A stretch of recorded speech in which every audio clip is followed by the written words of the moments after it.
అద్వితీయమైన రాకతో ఆగమమందు మన ప్రభువు క్రీస్తు నామమందు ప్రియులగు సహోదరులారా, మీకందరికీ దేవుని ఆశీర్వాదములు కలుగుగాక.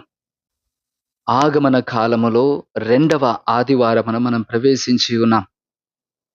ఈనాటి వాక్య ధ్యానాంశము చేయడానికి ముందుగా ఒక చిన్న విషయాన్ని మీకు రూఢిపరుస్తూ ఉన్నాను. ఈ లోకములో విజయాన్ని సాధించినటువంటి ప్రజలు, ముఖ్యంగా ఎవరినైతే మనం సక్సెస్‌ఫుల్ పీపుల్ అని పిలుస్తామో, ఆ విధంగా జీవితంలో స్థిరపడినటువంటి వారందరి మనోగతాన్ని మీరు పరిశీలించి చూడండి.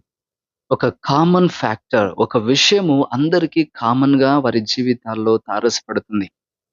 అది ఏంటి అంటే, వారు ఈనాడు ఆ జీవితంలో స్థిరపడడానికి లేదా విజయం సాధించడానికి కారణము, లేదా సహకరించినటువంటి వ్యక్తులు ఎంతో మంది ఉంటారు. అనేకులు వారిని నడిపించే విధానంలో మార్గదర్శకులుగా వ్యవహరించి ఉంటారు. వారిని నడిపించటానికి ఎంతోమంది వారికి దారి చూపించిన వారు మరి వారి యొక్క జీవితంలో ఉంటారు.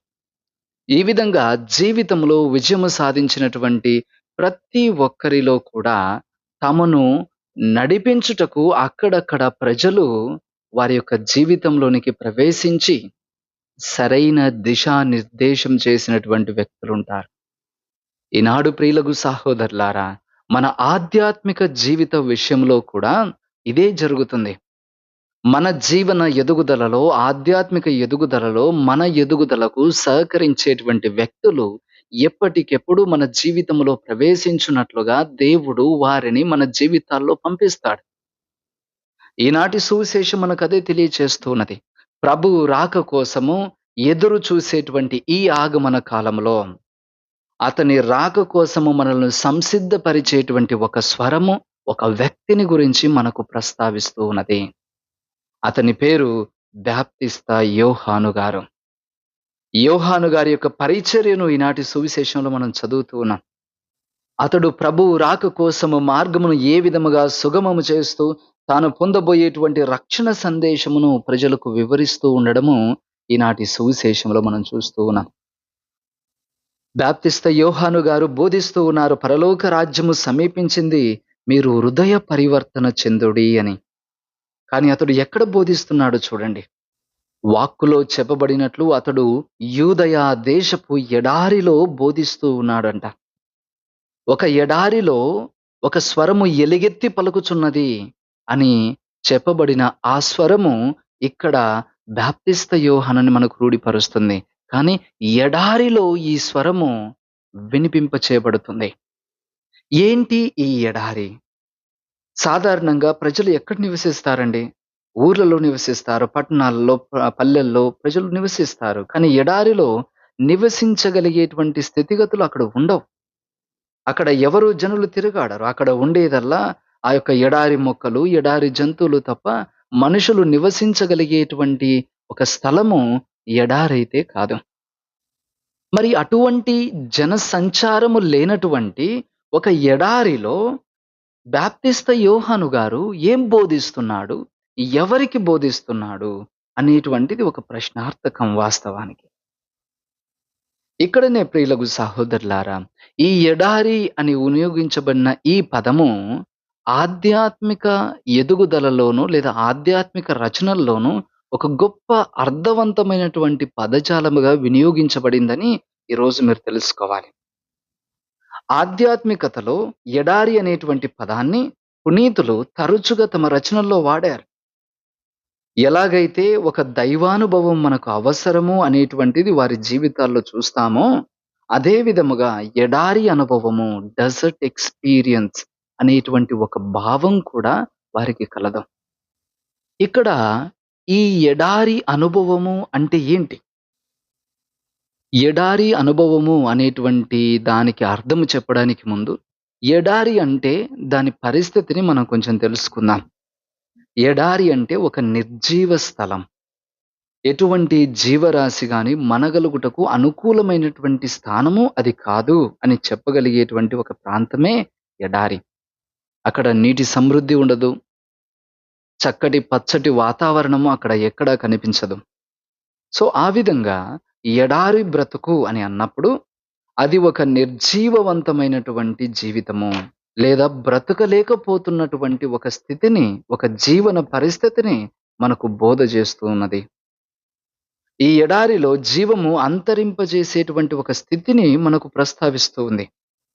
ఎడారిలో ఎలాగైతే ఎవ్వరు ఉండరో, అటువంటి స్థితిలో ఉన్నవారు ఆధ్యాత్మికతలో ఒక ఎడబాటును అనుభవిస్తారు. అనగా ఎడారి అనుభవము అంటే ఒక ఆధ్యాత్మికంగా కూడా మనము విడువబడినటువంటి ఒక అనుభవాన్ని పొందుతాం. దేవుడు నన్ను విడిచిపెట్టాడేమో, నన్ను విడిచిపోయాడేమో, లేకపోతే నేను అనాథగా మిగిలిపోయానేమో, ఒంటరినైపోయానేమో అనేటువంటి ఒక భావం కలుగుతుంది. ఇక్కడ ఈ ఎడారి అనుభవము 2 కోణాల్లో కూడా సంభవించవచ్చు. మొదటిది శారీరకంగా, భౌతికంగా. భౌతికంగా అంటే లిటరల్‌గా నీ తోటి వారు లేదా నీ కుటుంబం వారు, నీ అనుకునేటువంటి వ్యక్తులే నిన్ను విడిచిపెట్టడం. నీవు ఒంటరిగా అయిపోయాను అనేటువంటి ఒక భావంతో బ్రతకడం. ఇది ఒక భౌతికమైనటువంటి ఎడబాటును, ఎడారి బ్రతుకును సూచిస్తుంది. ఆధ్యాత్మికంగా ఈ యొక్క ఎడారి అనుభవం అంటే నీవు నీ యొక్క ఆత్మయందు దేవుని చేత విడిచిపెట్టబడ్డావు అనేటువంటి ఒక భావం కలగడం. దేవునికి దూరమయ్యాను అనేటువంటి ఒక ఫీలింగ్ నీలో ప్రారంభమవ్వడం. ఆఖరికి ప్రభువు శిలువ మీద ఉన్నప్పుడు కూడా ప్రభువు అంటాడు, "నా దేవా, నా దేవా నన్ను ఏల చెయ్యి విడిచితివి" అని. వాస్తవానికి దేవుడు చెయ్యి విడిచాడనేటువంటి భావం కాదు. కానీ ఒక ఎడబాటును అతడు అక్కడ ఎక్స్‌పీరియన్స్ అవుతూ ఉన్నాడు. దేవుని చేత విడిచిపెట్టబడ్డానే అనేటువంటి ఒక ఫీలింగ్ అతనికి కలుగుతూ ఉన్నది. ఈ ఎడారి అనుభవములో ఈ భావము అధికముగా ఉంటుంది. పునీతులు ఎందరో ఈ భావము యొక్క పరిస్థితిలోను, అనుభవంలోను తలామునకులై చాలా కన్‌ఫ్యూజ్డ్‌గా మారి, తరువాత క్రమక్రమంగా దైవానుభవం వైపు వారు అడుగులు వేస్తా ఉన్నారు. ప్రియులకు సహోదరులారా, ఈనాడు బాప్టిస్త యోహాను ఈ విధంగా ఎడారిలో బోధ చేస్తూ ఉన్నాడు అంటే, ఎడారి వంటి బ్రతుకులలో అతడు అడుగు పెడుతున్నాడు. ఎడారి వంటి జీవితాలకు అతడు బోధ చేస్తూ ఉన్నాడు. యోహాను ఎడారిలో తిరుగాడుతూ బోధిస్తూ ఉన్నాడు. అతడు ఎడారి వంటి బ్రతుకుల్లో ప్రవేశిస్తూ వారికి ఈ వాక్కును, ఈ రక్షణ సువార్తను, ప్రభువు రాకను బోధిస్తూ ఉన్నాడు. మెస్సియా రాకలో సంభవించాల్సినటువంటి ఆ యొక్క విషయాల కోసం వారిని సంసిద్ధపరుస్తున్నాడు. అతని రాక కోసం ఈ బ్రతుకులను రెడీ చేస్తూ ఉన్నాడని మనం తెలుసుకోవాలి. మరి ఎక్కడైతే నిర్జీవం అనేది ఏలుతూ ఉన్నదో అటువంటి స్థలానికి బాప్తిస్త యోహాను వచ్చి జీవం యొక్క రాకను వారికి ప్రస్తావిస్తూ ఉన్నాడు. ఎక్కడైతే బ్రతకలేనటువంటి ఒక స్థితి దాపురిస్తుందో అక్కడ బ్రతికించేటువంటి ఆ రక్షకుని రాకను వారికి బోధిస్తూ ఉన్నది. ఎక్కడైతే దేవుని ఎడబాటును అనుభవిస్తూ ఉన్నారో వారి జీవితాల్లో దైవానుభవానికి కూడా అవకాశం ఉందని అతడు బోధ చేస్తూ ఉన్నారు. ఎక్కడైతే ఎండిన బ్రతుకులుగా మారిన జీవితాలు ఉంటున్నాయో అక్కడ చిగురు తొడిగేటువంటి ఒక కాలం వస్తుందని వారికి గుర్తు చేస్తున్నాడు.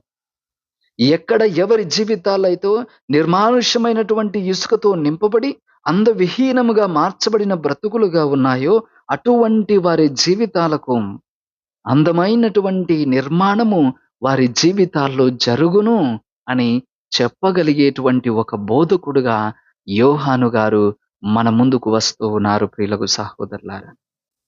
అంటే ఈ విధంగా ఛిద్రమైనటువంటి ప్రతి బ్రతుకును అతడు తాకడానికి చూస్తూ ఉన్నాడు. వారందరికీ ఒక నూతన ఉత్తేజాన్ని కలుగజేస్తున్నాడు.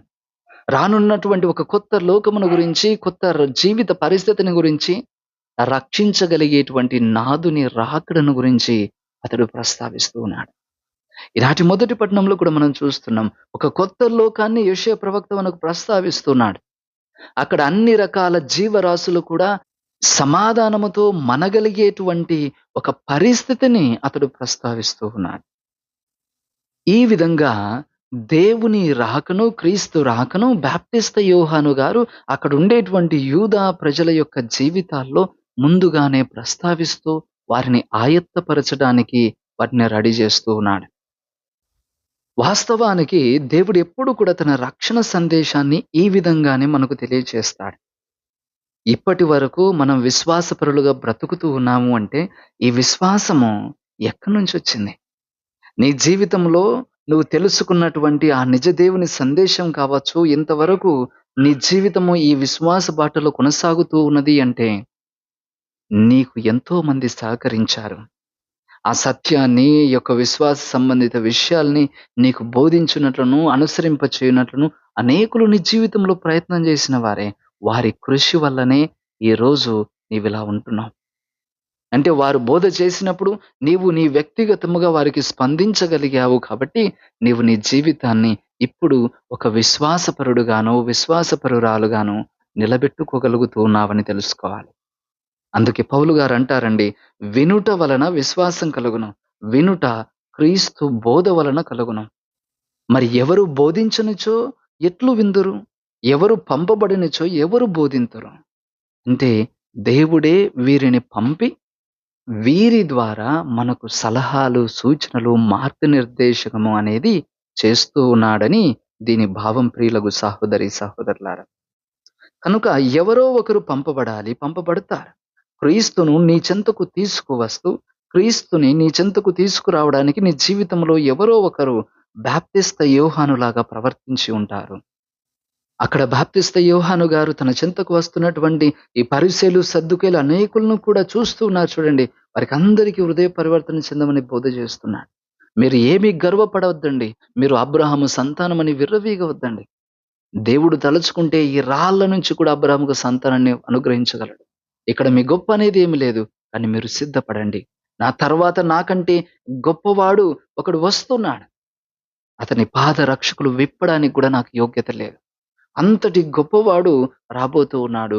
మీరు సిద్ధపడి ఉండండి. ఇదే అనుకూలమైనటువంటి సమయము.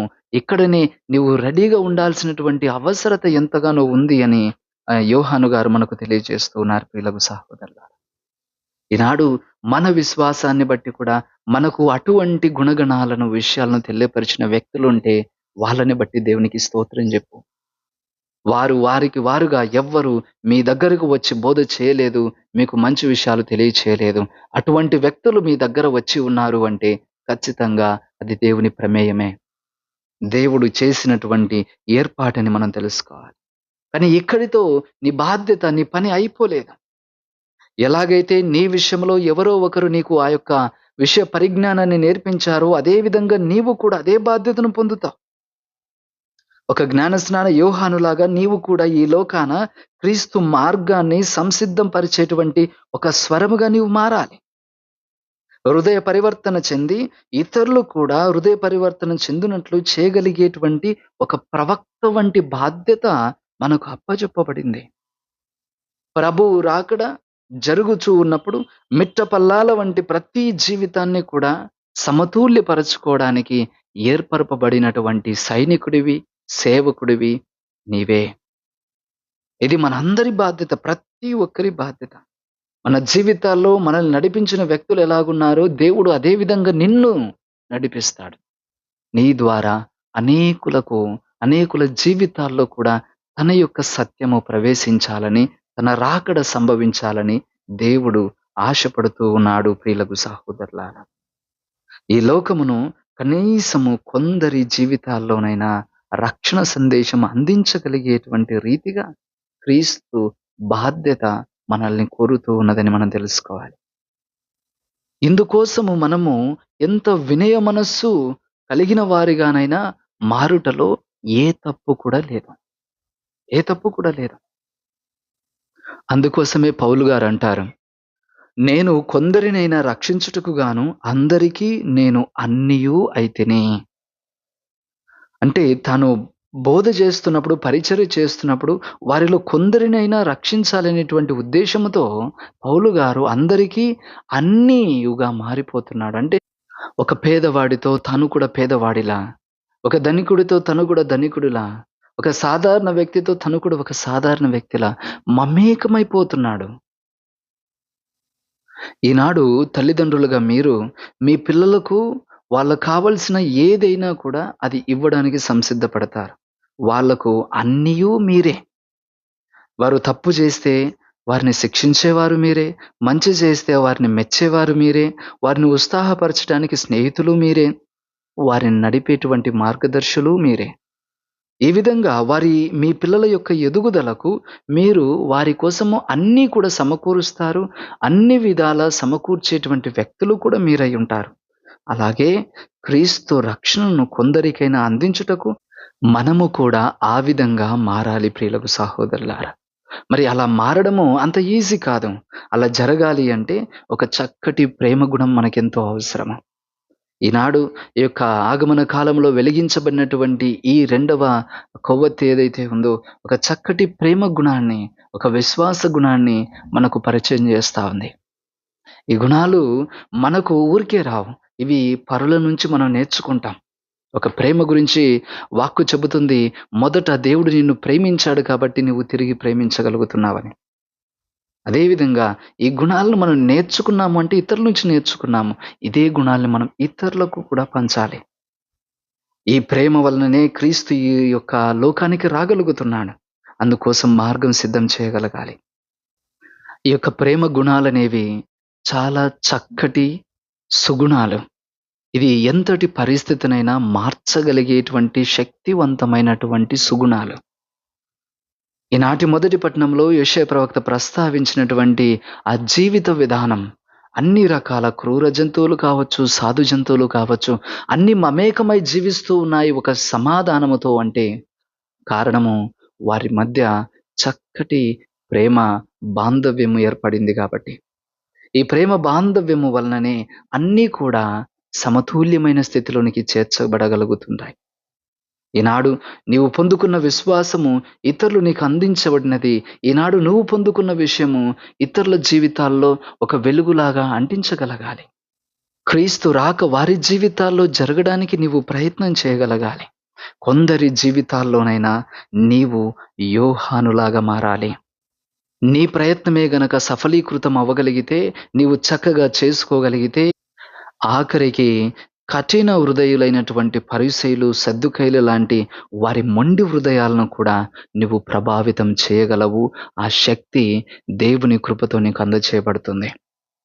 కాబట్టి ప్రియులకు సహోదరులారా, ఈ ఆగమన కాలము రెండవ ఆదివారంన ప్రవేశించినటువంటి మనము మన జీవితాలను పరిశీలించుకుందాం. ఏ విధముగా మనం జీవిస్తూ ఉన్నాం?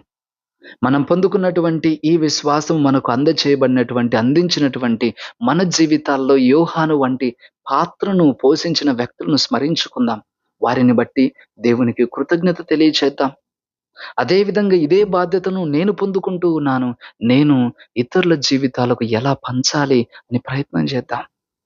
ఆ వ్యక్తిగత ప్రయత్నంలో దేవుని యొక్క కృపకు మనము వారసులవుతాం. దేవుని రాకకు సంసిద్ధపడతాం. ప్రభువు ఇచ్చు ఆనందములో మనమును పాలు పొందుకుంటూ ఇతరులకు కూడా ఆ యొక్క భాగం పొందుకునేటువంటి కృపకు వారిని యోగ్యులను చేయటానికి ప్రయత్నం చేసే, కృషి చేయగలిగేటువంటి ఒక నిజమైనటువంటి క్రైస్తవ భక్తులుగా మన జీవితాలు కూడా మారతాయి. కాబట్టి ఇటువంటి కృపను మనందరికీ దయచేయమని ఆ దేవాది దేవుని ఈనాడు ప్రార్థించుదాం. ప్రభువు మిమ్ములను హేరాళముగా దీవించుదురుగాక. ఆమేన్.